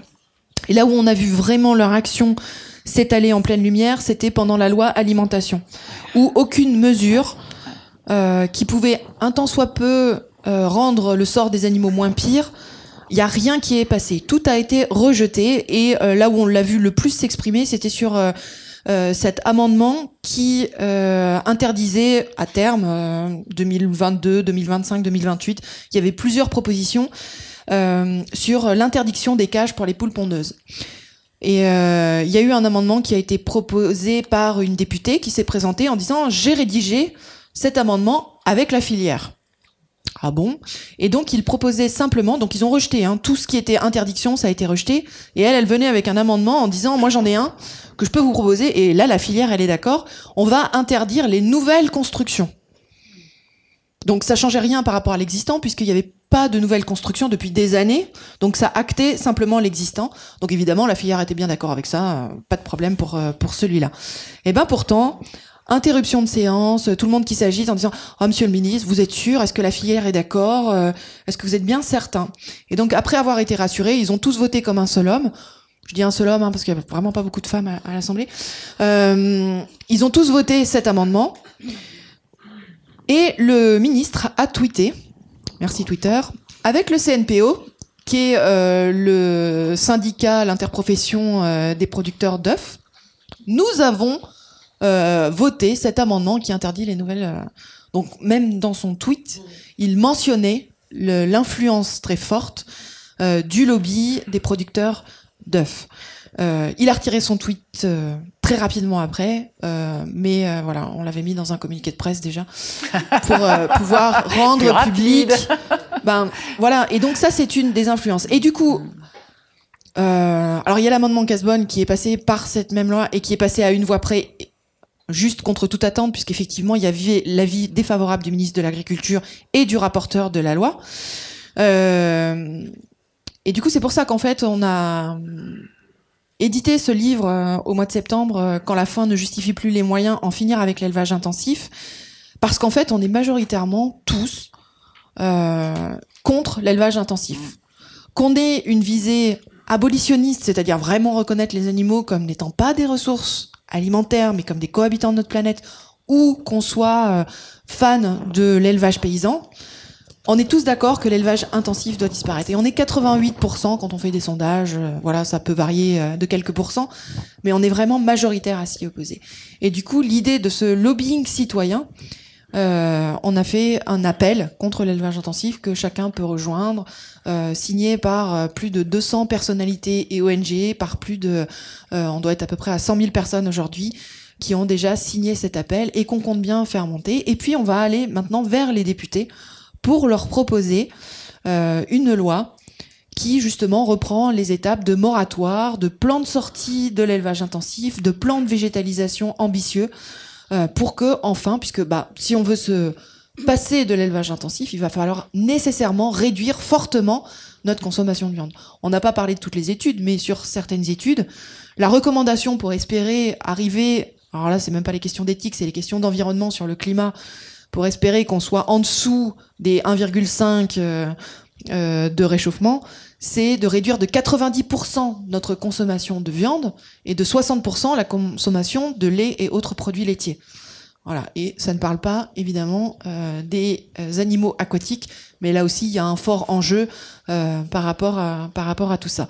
Donc on voit très bien que on peut y arriver parce qu'on est majoritaire à le vouloir, mais il va falloir contrebalancer un lobby qui lui aujourd'hui est très très puissant, qui ne représente absolument pas l'ensemble des éleveurs, bien loin de là, puisque eux ils sont vraiment dans la mouise aussi. Quand ils manifestent en disant qu'ils sont extrêmement malheureux, c'est vrai, ils sont extrêmement malheureux. On n'a pas parlé, mais enfin c'est un suicide tous les 2 jours, un taux d'endettement comme vous en avez jamais cauchemardé. Enfin vraiment il y a des forts enjeux là-dessus. Et donc, il faut vraiment qu'on arrive à opposer à ce lobby de l'élevage intensif, à ce lobby de la viande, qui se sert en plus des labels en disant, mais non, mais en France, nous, waouh, exceptionnel, on a le label rouge, on a le bio, on est vraiment les rois, pour, en fait, tromper finalement le consommateur. Oui, et le local qui a moins d'effet finalement que de manger aucun produit d'origine animale. Enfin, vraiment,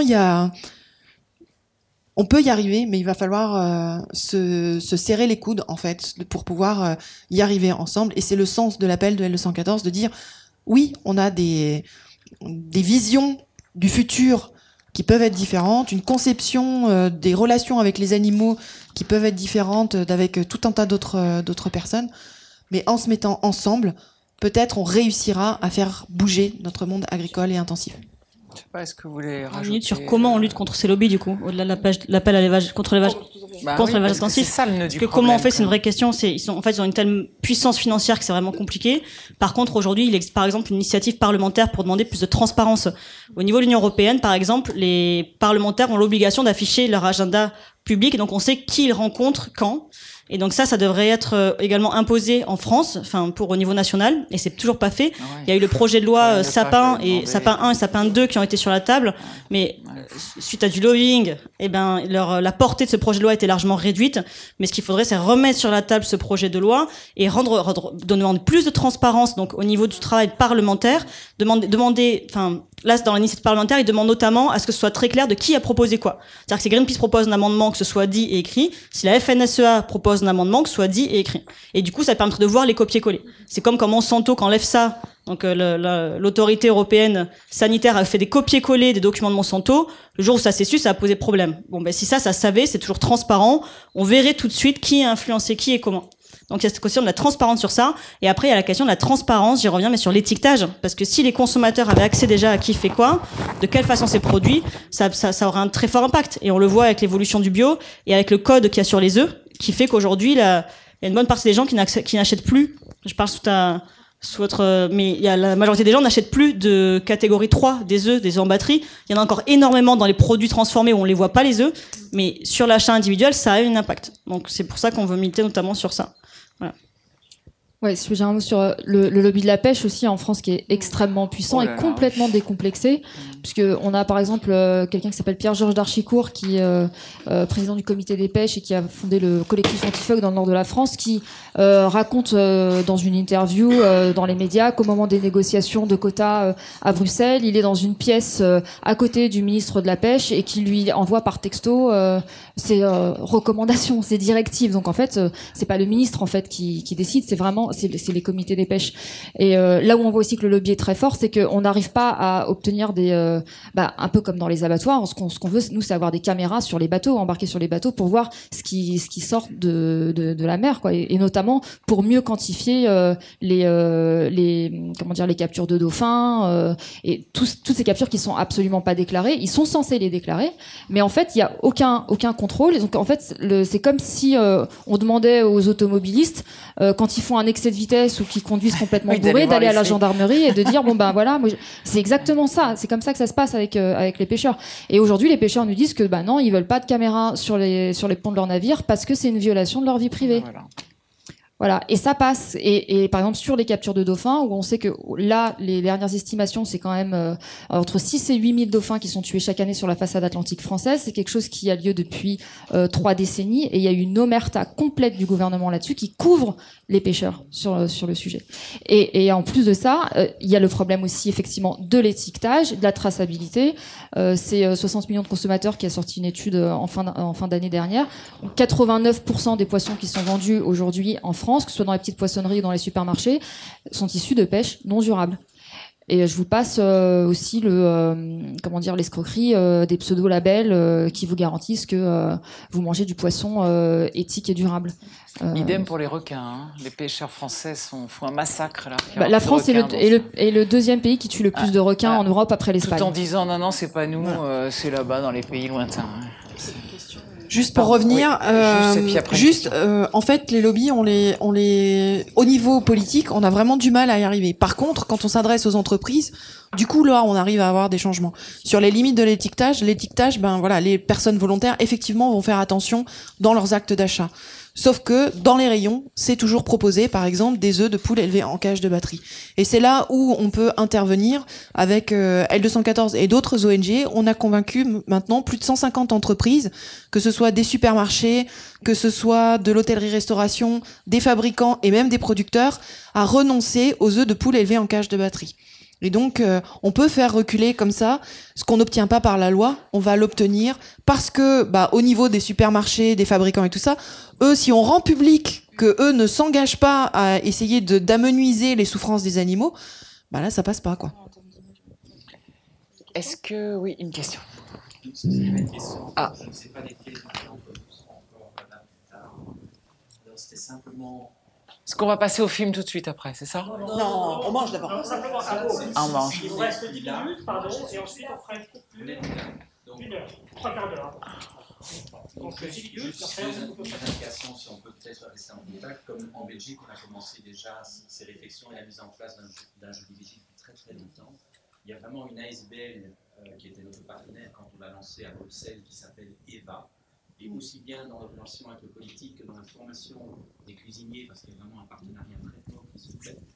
Je pourrais vous faire passer les coordonnées de cette association qui a une très grande expérience. Ce sont des Flamands qui sont plus sérieux que les francophones. C'est vraiment moi, mais ça travaille très très très bien. Et alors la deuxième chose, c'est du côté de Brigitte et de, je me rappelle, oui, et de Laure. Je pense qu'une voie qu'il faudrait essayer de prendre, et je sais que c'est pas facile, c'est le coût réel de la viande.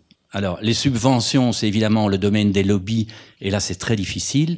Mais par contre, il y a un aspect qu'on n'a pas encore beaucoup abordé, qui sera abordé dans le film, c'est l'internalisation des coûts. Donc, il est clair que les épidémies qui se succèdent sont liées aux élevages intensifs et qu'on devrait arriver à un niveau ou à un autre à faire appliquer le principe du pollueur-payeur, quoi.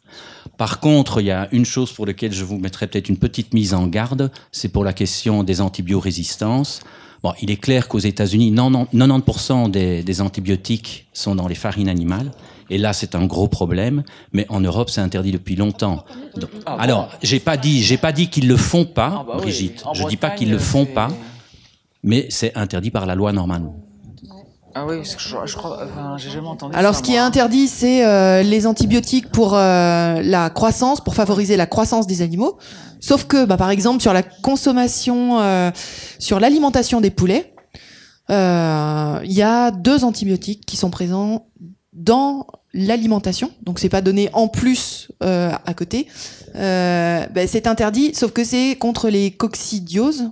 Les coccidies, voilà, et c'est dedans. Et en fait, on se rend compte que c'est en fait pour favoriser la croissance, parce que s'il y avait des coccidies qui se développaient, ils grandiraient moins vite. C'est une question de crédibilité, sauf que oui, mais on n'a pas vu une cassure non plus dans la courbe en 2006 quand ils ont été interdits. Parce que là, il y a 2 lobbies, en plus le lobby de la chimie. Et il y a des accords de libre-échange qui ont été signés et qui nous disent rien de tout cela. Absolument. Non, ça, je crois qu'il ne faut pas être naïf. C'est une pratique frauduleuse, mais donc l'État frauduleuse en tant que telle en Europe.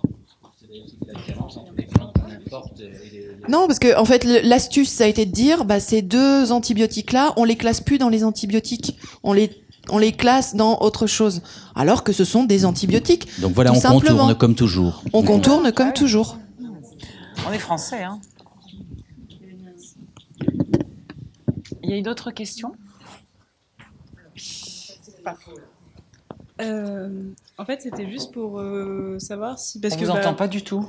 On parlait des formations, vous parliez des formations des chefs cuisiniers tout à l'heure, et on a vite fait évoquer au moment des recommandations pour les restaurations collectives pour les diététiciens.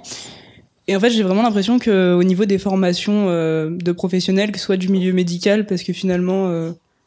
en tant que végane, il y a très peu de médecins à qui on peut s'adresser pour savoir comment mieux manger. Et c'est faisable, mais encore faut-il qu'on nous apprenne à le faire. Et même d'un point de vue j'ai vu les cours de diététicien pour en avoir fait une partie. Il y a rien sur le végétarisme, le véganisme, le GNR. J'ai un peu du mal avec toutes les lettres. Clairement, c'est complètement dit, redit que c'est absolument obligatoire. Et c'est les professions qui me viennent là en tête parce que c'est ce que je vois. Mais est-ce que vous faites aussi des actions pour essayer de changer, de sensibiliser dans ces formations-là pour qu'en fait ils puissent après accompagner le public aussi, parce que moi je serais la plus heureuse du monde si de plus en plus les gens végétalisaient leur assiette. Mais j'ai peur qu'en fait, quelque part, on suive pas non plus avec les professionnels et dans l'accompagnement des personnes. Parce que moi, je vois personnellement, en étant végane, et que mon entourage le sache, et sache que je suis un tout petit peu calée, même si très peu finalement dans le domaine. J'ai un nombre de gens qui viennent me poser des questions sur comment peut-on manger, ou ci, ou ça. Et en fait, je me rends compte que tous ces gens-là, comme moi au début, ont eu absolument personne pour manger de façon correcte et éviter... Je peux dire un mot là-dessus, puis Salima, tu complètes. Ouais, en fait, ça c'est un vrai enjeu, merci de le ressoulever. En fait, aujourd'hui, il faut être très conscient qu'il y a des villes qui s'engagent de plus en plus vers le végétal. Il y a eu 14 maires du monde entier, là, dont Paris, qui sont engagés à réduire à 300 grammes par personne et par semaine la viande et à baisser aussi beaucoup les produits laitiers. Donc il y a un vrai engouement et c'est très très bien, on voit avec les courses, etc. Par contre, il y a certains écueils. À certains endroits, ils mettent en place des menus végétariens ou végétaliens. Ils le font pas bien et c'est rejeté. Et il y a des parents qui se mobilisent contre le menu végétarien ou végétalien parce que c'est mal fait. Donc il y a un vrai enjeu. Et aujourd'hui, en fait, on est en lien avec des cuisiniers, des formateurs cuisiniers pour la restauration collective, parce que c'est pas les mêmes qu'en gastronomie. Et ils sont très très peu nombreux en fait. Aujourd'hui, ceux qui sont vraiment bons dans ce domaine-là, ils sont très peu nombreux. Mais du coup, il y a Gilles Davot notamment, qui est un expert sur le domaine, qui est très très apprécié. Et il travaille avec Thierry Marion sur la cuisine évolutive, la baisse température, tout ça. Ils sont en train de créer une structure de formation de formateurs pour que ces formateurs appuient après que ça puisse se déployer autour du concept de cuisine nourricière. Donc vraiment revenir à comment est-ce qu'on nourrit, comment est-ce qu'on ne fait pas de quelque chose de petit joli et voilà, mais quelque chose qui vraiment nourrit tout le monde de façon saine et durable. Donc ça, c'est en train de se construire. Ça va trop lentement, ça va toujours trop lentement, mais c'est là et c'est en train d'arriver. Sur la diététicienne, j'étais à un colloque organisé par l'Association française diététicienne. qui sont aussi au GMRCN, donc c'est très bizarre, très ambigu leur positionnement. Mais le fait est que leur colloque, ils ont organisé auprès de, je sais pas, il y avait 100 ou 150 diététiciennes. Ils ont fait venir des chercheuses, des chercheurs pour se poser la question sur le menu végétarien, comment on peut faire ça bien, etc. Et c'est doucement en train d'évoluer. Et je pense que ça va prendre encore beaucoup de temps. Il va falloir encore beaucoup de travail de la part notamment des organisations au sein du groupe de travail santé du ministère de la Santé pour arriver à contrer ça et à changer les mentalités. Mais ça avance. Et il y a notamment une recherche qui est en train d'être menée avec la ville de Montpellier, qui est en train de mettre en place un menu végétarien par semaine. Et une fois sur deux, il est entièrement végétalien, entièrement végétal. Et il travaille avec des chercheurs, des professionnels de santé pour étudier la qualité nutritionnelle de ces repas. Et en fait, alors l'étude n'est pas encore sortie, mais ça va arriver.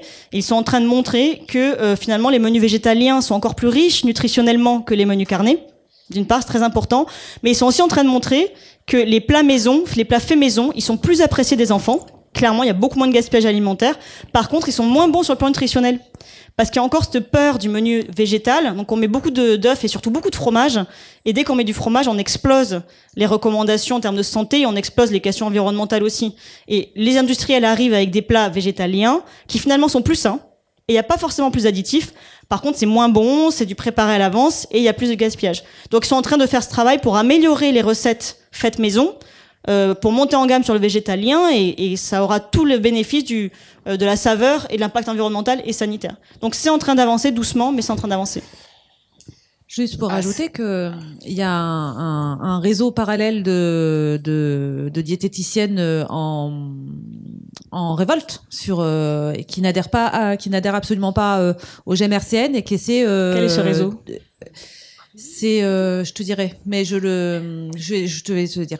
Et par ailleurs, par rapport à la formation, nous, on approche énormément les centres de formation, les CAP cuisine, les BEP, les bac pro. Et ben, on continue à les former de façon hyper classique. Et quand ils sortent, on est face au même mécanisme, au même réflexe, c'est-à-dire que on ne pense pas encore aujourd'hui au besoin de les former maintenant sur la longueur de leur cursus de formation, quoi. C'est juste et du coup là, nous on a 3 écoles hôtelières à Grenoble et juste de pousser la porte et de dire est-ce qu'on pourrait réfléchir ensemble à comment on fait.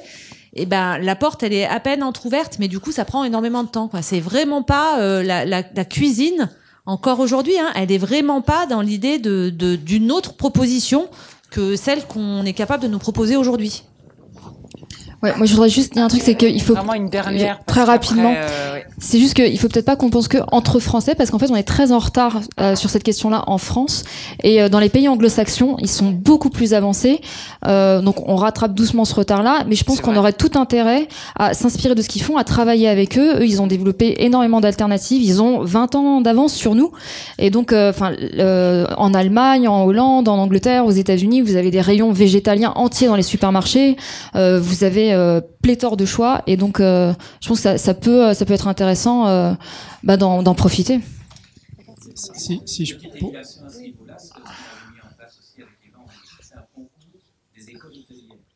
Alors nous on a des formations en école hôtelière. Paf, allez je renchéris. Avec Vegoresto, on a aussi un intervenant qui peut se déplacer dans les écoles hôtelières et qui met en avant justement voilà. Et il a déjà eu plusieurs interventions. Et voilà. Oui, mais... En fait, on est en train de travailler au ministère de la Santé, là. En fait, dans le groupe de travail du ministère de la Santé, c'est exactement ce qui est en train d'être discuté. C'est quelle formation on fait, comment, quels moyens financiers on met sur la table, qu'est-ce qu'on dit aux diététiciens, quelle communication on fait auprès de tous les maires qui sont dans la confusion, parce que l'expérimentation du menu VG, ils pensent que c'est pas obligatoire. Donc là, on est en train de pousser tout ça et travailler avec le ministère de l'Agriculture et de la Santé. Donc tout ça, ça va être discuté. Le décret 2011 va être réécrit dans les 2 ans qui viennent. Voilà. Une dernière question très rapide. Sinon, vous n'aurez pas de question. C'est juste c'est pas une question. Un complément, une information. Je suis prof quand même en fac de santé sur comment on forme en nutrition. Il n'y a pas. On n'enseigne quasiment pas. On se bat juste auprès des médecins et des pharmaciens. On a que quelques heures. Et quand vous expliquez à un médecin que, comme disait Hippocrate, l'alimentation est sa première médecine, on nous fait doucement rire. Par exemple, mon collègue qui s'occupe de la dénutrition, Éric Fontaine, à l'hôpital, on l'appelle Monsieur Balance parce qu'il pèse les gens. Donc effectivement, c'est un petit peu ironique. Et par rapport aux diététiciennes, là aussi, on a un vrai problème franco-français. Une diététicienne, c'est Bac+2 en France. Et la première année, c'est des choses très générales. Finalement, elles ont quelques compétences en diététique et 0 en nutrition. Quand vous êtes dans les pays anglo-saxons, les diététiciennes, c'est des bacs plus 5. Donc effectivement, la formation est beaucoup plus longue, beaucoup plus effectivement élaborée et structurée, et correspond mieux à ce que vous disiez, où effectivement ça avance peut-être plus vite dans les pays, dans d'autres pays plutôt que la France. Donc à mon avis, si on doit se battre, c'est augmenter effectivement la part de nutrition et la notion de prévention dans les études de médecine, où là je peux vous dire qu'on est un peu... J'ai l'impression d'être dans un désert. Et puis effectivement, lutter pour que les formations des diététiciennes passent au bac plus 5, comme c'est la majorité dans la plupart des autres pays. Très bien, c'est un joli programme en tout cas, on va suivre ça de près. Merci Yolène, merci à vous tous pour votre expérience. Voilà, c'était vraiment très inspirant, très intéressant, passionnant. Je vous propose la donc... prochaine fois, il faut faire 2 jours. Hein, on n'a pas oui, de temps, alors justement, on va, pour tenir le choc et l'intensité, donc je propose qu'on se retrouve dans cette pièce à 19h15 pour la projection donc du film Love Meets Ender, avec donc le responsable scientifique finalement du contenu, et puis Véronique, donc Yvan Beck qui est ici présent, et Véronique Magnien, auteur du livre Moi de viande, journaliste scientifique, qui va également animer le débat donc autour de ce film. Merci, et donc 19h15 ici.